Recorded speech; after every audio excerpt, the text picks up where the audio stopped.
Parallèlement aux grandes phases de colonisation, la Grèce connaît une période de développement culturel et politique rapide, entre le 8e et le 7e siècle avant notre ère. Les cités-États apparaissent, suivies par la mise en place de lois. Comment les cités grecques se sont-elles organisées ?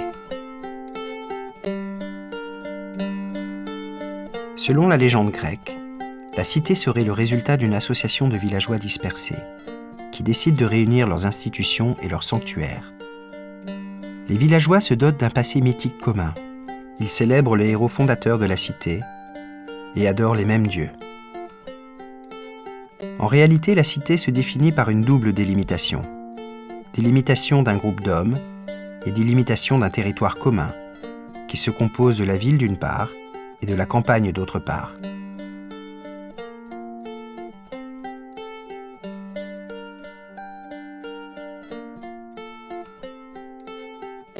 Balisée par des temples ou des sanctuaires, la campagne est protégée jalousement par ses habitants, car elle représente un moyen de subsistance vital pour la cité.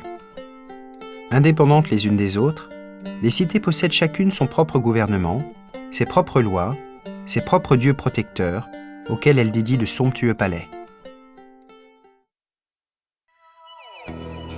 Athènes, ou Sparte, sont parmi les plus importantes cités du monde grec. Mais il existe une multitude d'autres cités, qui ne regroupent parfois qu'une centaine d'habitants.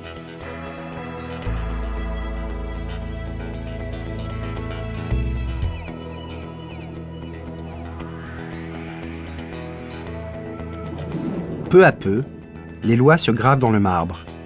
Les constitutions, c'est-à-dire l'ensemble des lois qui régissent les cités, se développent dans une longue évolution.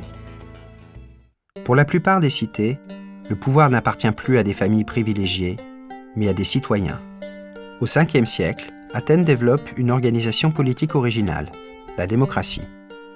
Formée de deux mots, démos le peuple et kratos le pouvoir, la démocratie représente le pouvoir exercé par les citoyens athéniens.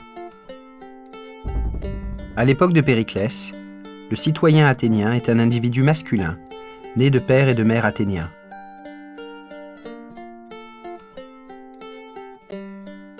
Les femmes, les enfants ou les métèques, étrangers domiciliés dans la cité, ne sont pas considérés comme des citoyens, et encore moins les esclaves.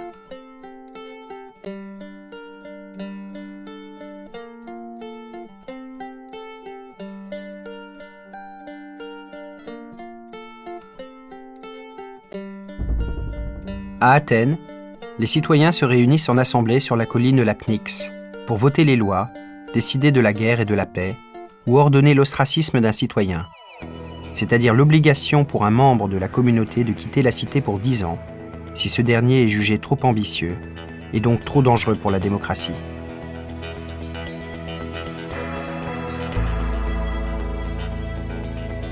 Ainsi, chaque année, la Grande Assemblée, l'Ecclésia, tire au sort parmi ses membres 500 citoyens qui forment un conseil appelé la Boulée. Elle aura la charge de préparer les lois et les séances des prochaines assemblées. D'un autre côté, elle désigne les membres d'un tribunal, que l'on nomme l'élié, composé de 6000 citoyens chargés de rendre la justice. Enfin, chaque année, 10 stratèges sont élus pour 1 an, afin de diriger la politique de la cité et commander l'armée. Parallèlement, 10 autres magistrats, les archontes, sont tirés au sort et s'occupent principalement des affaires religieuses. Enfin, l'aéropage, qui représente le conseil des sages et l'autorité morale de la cité, rassemble à vie les anciens archontes et compte environ 150 membres. Au terme d'un long processus, Athènes a inventé la démocratie directe, limitée à quelques milliers de citoyens mâles. Cependant, ce régime reste une exception dans la Grèce antique. En effet, la plupart des régimes sont des oligarchies, où le pouvoir appartient à un petit nombre de citoyens. Sparte en est l'exemple le plus significatif. Après avoir vaincu les Perses à Marathon et fondé la Ligue de Délos, Athènes domine toutes les autres cités. Sa puissance militaire, son rayonnement intellectuel et artistique suscitent de la part des autres cités une jalousie meurtrière. En moins 431, Sparte, à la tête d'autres cités, s'oppose à l'impérialisme athénien. C'est le début de la guerre du Péloponnèse, qui va durer près de 30 ans.